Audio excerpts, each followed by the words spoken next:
The 13th Baby. Written by Jada Sheen. Read from the Creepypasta wiki. There had been 13 births that morning on the maternity ward at St. Hope's Hospital. Mary knew this for a fact. She knew because, in each case, she had been present for the infant's delivery.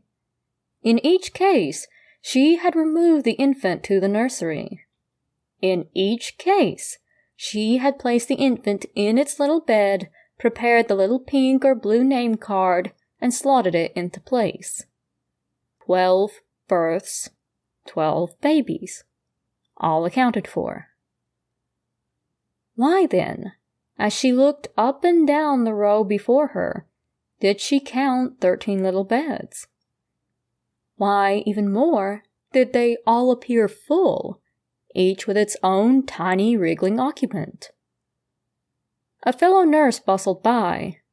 Marcy gently laid a hand on her arm. "Rosa?" Marcy asked. "Did any of this morning's mothers have a surprise twin?" Rosa laughed. "Of course not! How do you think we'd have snuck that past you?" Marcy couldn't bring herself to share in Rosa's mirth. "So then, only 12 single births this morning?" she asked. "Yes," Rosa said. Her laughter died away, and she regarded Marcy with a worried squint. "You were there for all of them, just like I was. Is something wrong?" Marcy gestured toward the row of baby beds. "How many do you count there?" Rosa counted silently for a moment. 12, just like there should be." Marcy felt a coldness wash over her. Beads of sweat formed on her forehead. "Are you sure?" "Positive," Rosa said. "Here, I'll show you." She sauntered over to the start of the row and touched each bed as she went down the line. 1, 2, 3. Onward she went, until finally coming to the last few beds. 11, 12. "See? I told you." Marcy shook her head. No, I could have sworn there were 13 a minute ago." Rosie looked from Marcy to the babies and back again, her eyes nearly disappearing in her tightening squint. "Are you feeling all right, Marcy?" she asked. "You have been working a lot lately. Too many double shifts can kill, you know." Marcy shook her head as if to snap herself from a dream. "Nonsense, I'm fine. I must have just miscounted before." She let her gaze wander up and down the row of beds, refusing to let herself recount them. "Sorry to distract you, Rosa." "No worries," Rosa said. She took a few steps and then turned abruptly. "Oh, by the way," she added, "tell Scooter I said happy birthday." Marcy was momentarily confused. "Birthday," she repeated. Then the realization hit her like a truck. Her eyes darted to the calendar across the room. Yes, it was indeed her son's birthday. She had forgotten entirely. "Shit!" "What's the matter?" Rosa asked. "I completely forgot it was Scooter's birthday. Oh my God, he's going to kill me!" She closed her eyes tightly and rubbed her temples. "I mean, maybe he'll understand. I've just been so busy with these extra shifts. 16 is old enough for a birthday rain check, right?" Marcy?" Rosa said, her head hanging. "He's 17. "Oh, damn it!" Marcy exclaimed. She immediately bit her finger, remembering the room full of children in which she stood. "How could I let this happen? I'm a horrible mother." Rosa placed her hands on Marcy's shoulders. "Hey, listen, that is not true. The fact that you are working so hard to keep a roof over that boy's head is proof that you are not a bad mother." Marcy nodded, though she found herself unable to meet Rosa's gaze. "And hey," Rosa continued, It's not like the day's over. It's barely past noon. You could skip out on your second shift, grab him a card, take him to dinner. Not all is lost, my friend." Marcy brightened. "You're right. Of course you're right. Thank you, Rosa." "No problem," she said. "Now, I've got to do my rounds. Are you going to be okay here?" Marcy nodded and smiled. "Of course. Go, be nursely." Rosa smiled and sauntered from the room. Marcy once again eyed the row of infant beds, her previous trepidation gone. "Stupid," she thought. "How could I have thought there were 13 babies? Rosa's right, I need to take it easier." Unconsciously, she found herself beginning to count the little infants in their beds once more. 1, 2... Some still wriggling while others lay still with gently rising and falling chests. 7, 8...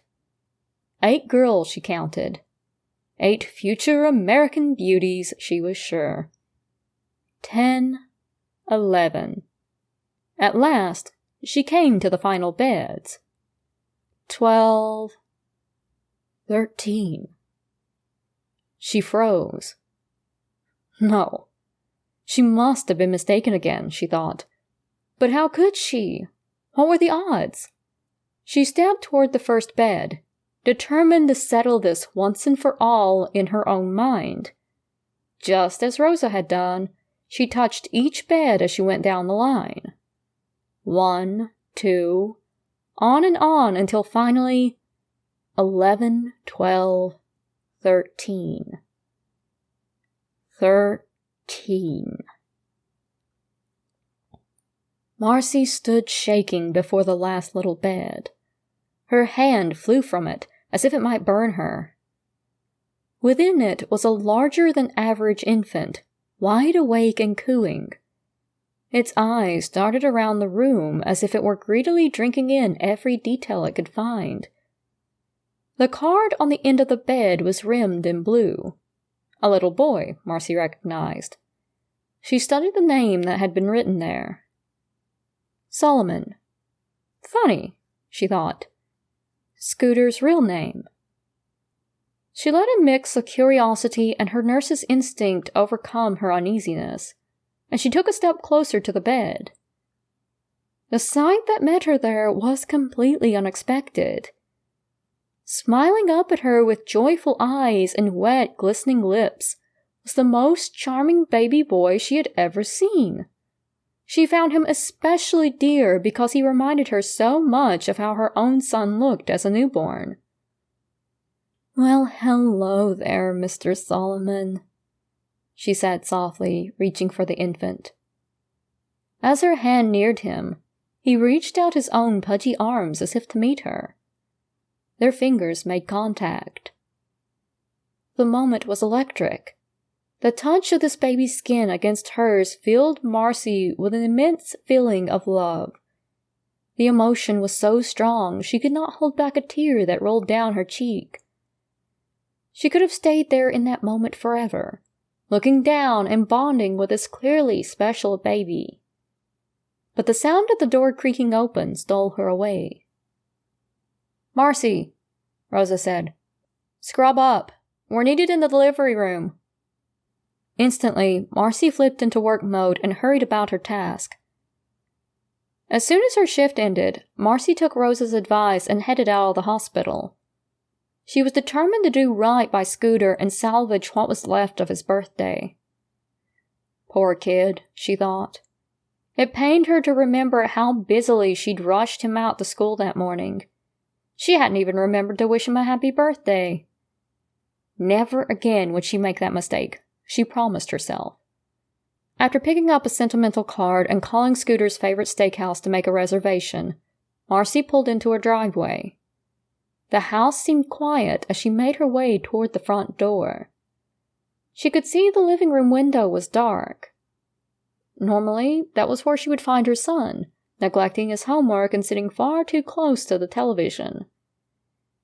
She turned her key in the lock and let herself in. Only silence met her. Strange. Is he even home? Scoot? Marcy called. No answer came. She tried again. Scooter, I've got something to tell you. All remained silent. Worry began to creep in. What the hell? Marcy muttered. Maybe he's asleep in his room? Or maybe he has his headphones on. Worth a try, right? She made her way up the creaking stairs and headed down the corridor. Scoot! Still, there was no reply. Arriving at his door, she gave a solid knock. Scooter, are you awake? Instinctively, she tried the doorknob. It moved easily. The parent's dilemma spun around in her head. To just barge in was an invasion of privacy. On the other hand, it was her house and her rules. For what seemed like ages, she stood there debating.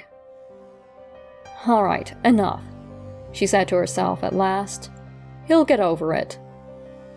She turned the knob and pushed the door open. The scream that escaped her lungs seemed foreign, as did all of reality in that one horrible moment. She barely felt the impact when she dropped to her knees and collapsed against the doorframe. She had found Scooter, but could not bring herself to look at his face. So instead, she stared at his feet for what seemed like an eternity, as they swayed, ever so slightly, dangling a foot or so off the ground.